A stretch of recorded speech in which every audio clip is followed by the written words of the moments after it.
Hey everybody, and welcome to the 2021 Desert Games sponsored by Atomic Strength. Today we are going to go over our standards for WOD number one. WOD number one is a partner WOD, and for the scale division, you're picking two teammates to go together the whole WOD. You cannot switch in and out, so one of your teammates will sit by, cheer you guys on while the other two complete the WOD. So the first part of the workout is 20 reps of synchro movements. And so on our synchro movements, I have the guys here are going to demonstrate, but you have to be together. Their pull-ups or your heels over hip are going to be the hardest part of this synchro movement. So what we're looking for is anything you can butterfly, you can kip, but as long as your chin are both over the bar at the same time, that is a good rep. Now, if somebody comes up, pulls their chin over the bar and waits for the person to get their chin over the bar, that is also fine, or you can go at the same time. So we're gonna get a couple reps. The start line is gonna be at the finish line as well. So the start line, you'll start 3, 2, 1, go. You'll jog or run over to the pull-up bar position and come on over. Pull-up bar position, and you'll start your reps. So what I'm looking for as a judge is making sure each movement is synchroned and both. So there's a couple no reps there.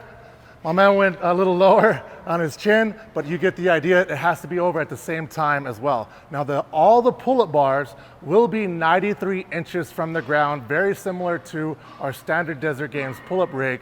So you will have to jump up or step up. So I do have my girls coming up, and they're gonna show you, we'll have pegs to step up into it. So if you're stepping up into it, now you can share the pegs. These will be allowed to just be adjustable anywhere you want. And if you can look, they're both stepping up at the same time, one's higher than the other, then they're ready to go. Now we're talking about heels over hip line for the scale division. So all we're looking for is the heel to go over the hip line. I would err in going higher than normal. Your legs don't have to be straight. You can kick up to it as long as the heel line is over. Now, both heels have to be over at the same time for the rep to count. They can jump down. Now the partner, if you did have a RX, a male and female, and you wanted to assist your partner before going onto the bar, that is also okay. So we could come here, we can assist up, and then we can get ready to, and then we would do pull-ups on the RX division, or even heels over hips on the scale division. So again, this is the exact kind of arrangement you'll be in. One person will be in kind of the 4-foot section.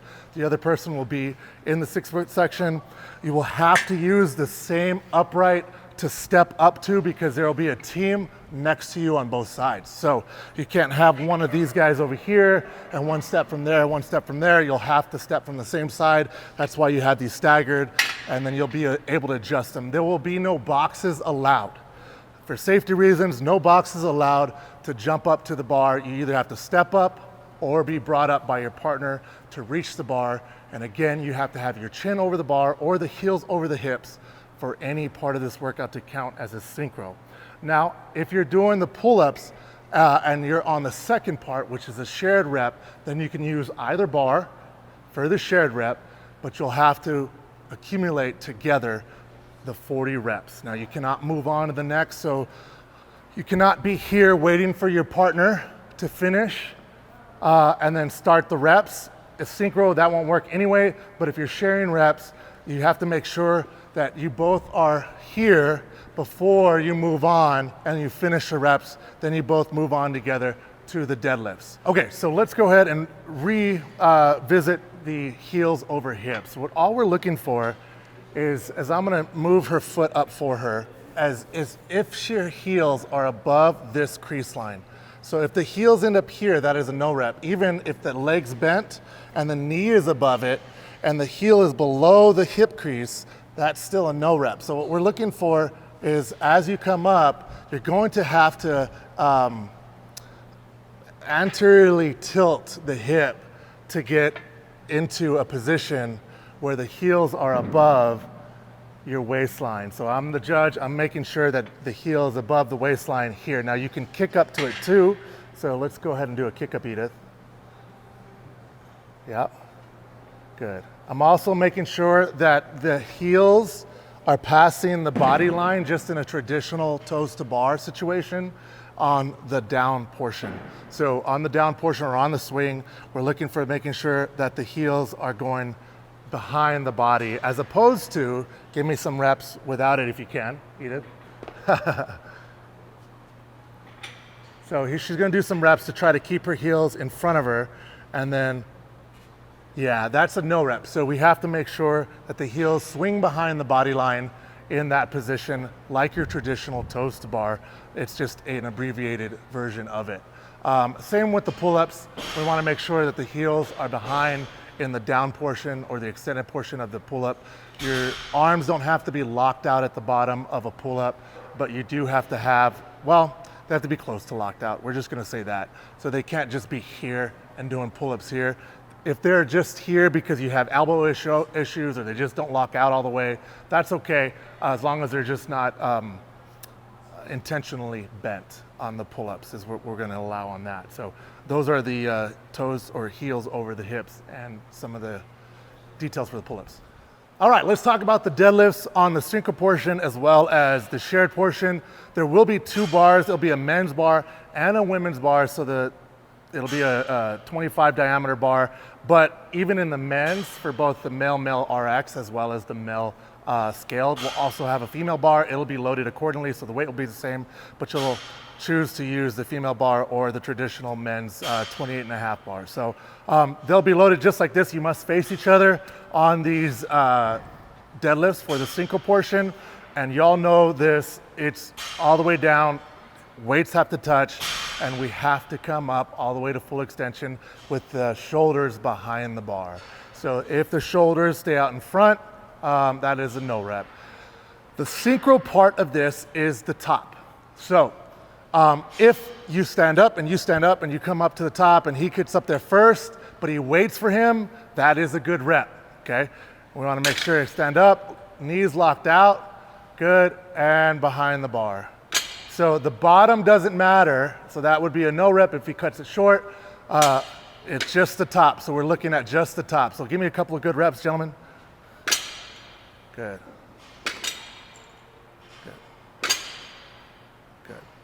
The other thing we're not allowing is driving and bouncing the bar into the ground. Show me a couple of bounces where you're like, there you go. You can't just forcefully bounce. Now you're gonna be going fast. The wheel hit the ground pretty hard, but if you're bending and throwing the bar into the ground, that will be a no rep. So once you're done with these, we move on to the box overs.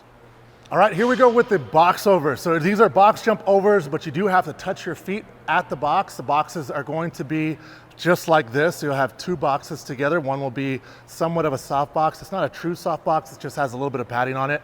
And then you'll have the hard box, it'll be just like this. For the males and females, you'll have one that's down and one's up. You can decide on which box is down and which box is 24 and which box is 20. So if you're doing a male-female. So you have to face on the same side of the box. You cannot be alternated for this synchro position, okay?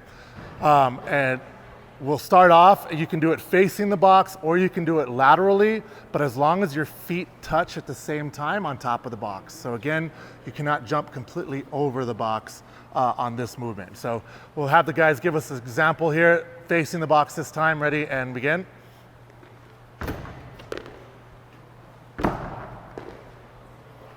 All right, guys, give me a couple of laterals.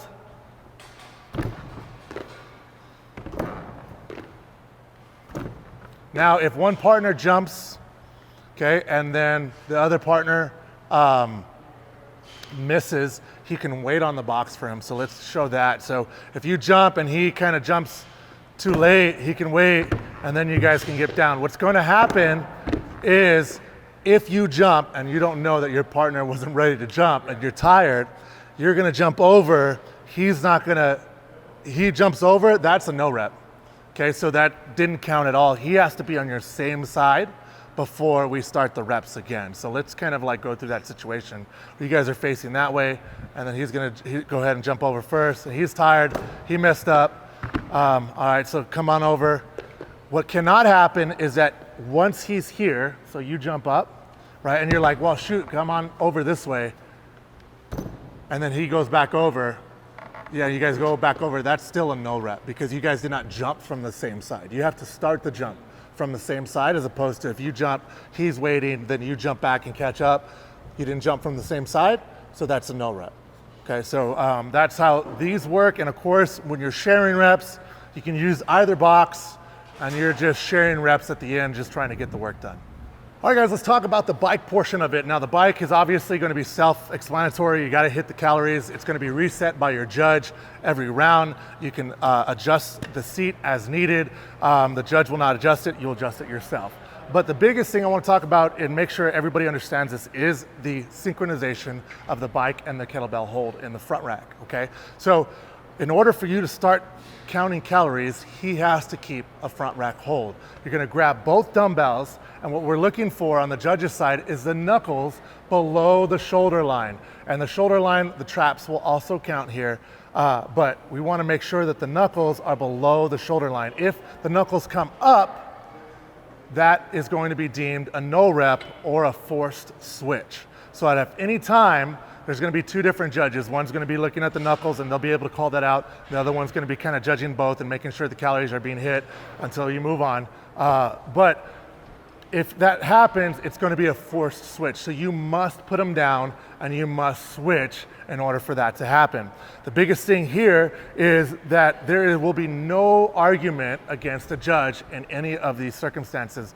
So if I call you, if you're here, and I call you, that's a no rep, and you're like, no, they're down, they're down, they're down, I'm still gonna force you to switch, but you'll also get a 10-second penalty on top of that for arguing. I mean, it's a local competition, guys. We're trying to be as fair across the board as possible. So if the knuckles do come up above, then we will call a no rep or forced switch. You must switch at that time. If you sit there and argue, all you're gonna do is just waste more time on your time. So that's gonna be that. But as you put the kettlebells down, and you are switching, because you can switch at any time. Not only one person has to do all the calories if you're doing the synchro. You can switch, but it's only a forced switch if the knuckles go above the shoulders. But the kettlebells always have to stay inside the line. If any part of the kettlebell rolls out or on the line, outside of the line, that is considered a penalty. That'll be 10 seconds as well, added onto your time. This is only for safety reasons, to make sure that all the people involved in the competition as well as the judges are safe and we're not getting any kind of kettlebells rolling on into people's ankles. So that is the synchro bike. All right guys, we're going to go over a change in the kettlebell hold for the bike synchro part of it. It is in the previous video we showed 2 kettlebells. It is actually going to be only 1 kettlebell. You'll be holding the kettlebell, you'll be swinging, so female will hold the female weight, male will hold the male weight, and it's going to only be in one arm. So Nick's going to demonstrate that. So same rules apply. We're going to make sure that the knuckles are below the shoulder line. So he has to keep his knuckles below the shoulder line. The trap is part of the shoulder line, but you have to hold it in one arm. You have to hold it in this kind of a front, what we call like a rack position, as opposed to a double hand as well. So you cannot hold it with 2 hands. It has to be in one arm only. And you cannot switch the kettlebell. So if you're holding it in one arm, that's the kettlebell you choose. You cannot switch it over in the middle of somebody biking. The arm you rack it with is the arm that has to stay. If you switch, or just like in the previous video, all the other rules apply. If the knuckle goes above the shoulder line and you start to kind of come up this way, So that will be called a no rep. It's a forced switch, or if the kettlebell drops and any part of the kettlebell goes past the lane markers, that is also a 10-second penalty for the final time that you guys finish. So I hope that makes sense. I hope that kind of explains things a little bit, and we'll move on to the next movement. All right, so finally we're at our kettlebell swings, the last movement of the workout. And for our synchronized, we need to make sure that we're facing each other when we're doing the kettlebell swings, and we're also inside of our lane. And the synchro part is going to be at the top. So as long as you both are at the top at the same time, we're good. What their top is what we're counting, and what has to happen in the standard of the top of the kettlebell swing is that the elbow has to be above the line of sight.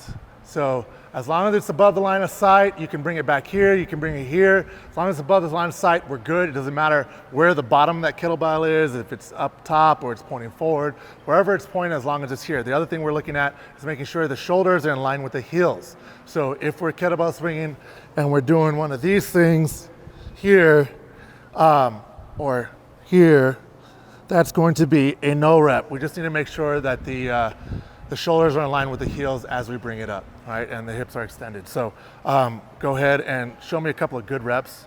It can be a traditional swing where the elbows comes up, and it also could be birch. So you can do a birch. It's kind of like a little bit of a clean or a high pull to a press. Those are all good reps. You see how he pushes his hands forward? That's fine, or it doesn't have to be. He doesn't have to push his head forward through the window. That's good. Normally that will help you kind of get it above, but even if your hands are, or your biceps are in front of your ears, you're still fine as long as the elbow's above here and your shoulders are in line with the heels. So let's get some good synchro reps here. So as long as you're at the top, it is a good rep. Good. Now, when you put them down, again, the same rule applies for the bike synchro. The kettlebell cannot go past any part of the kettlebell, cannot go past the line. You must keep them in the line, or else it is a 10-second penalty. I know things get a little bit exciting, especially if this is the last movement and you have a team right next to you. If you drop it and you run to the finish line, because that is the end of the workout, so as soon as you're done, as both of you cross, the judge will call time, and that is going to be your time. If that kettlebell drops and rolls past the line as you guys are going to the finish line, that is going to be a 10-second penalty on top of your finish time. So again, just please be safe. Please be deliberate with putting the kettlebells down. That way there is no issues throughout the workout. And again, once you guys are done, you run across to the finish line, and that is time. I hope you guys enjoy this workout or not, but I hope you guys are looking forward to seeing you guys here at the Desert Games on November 6th.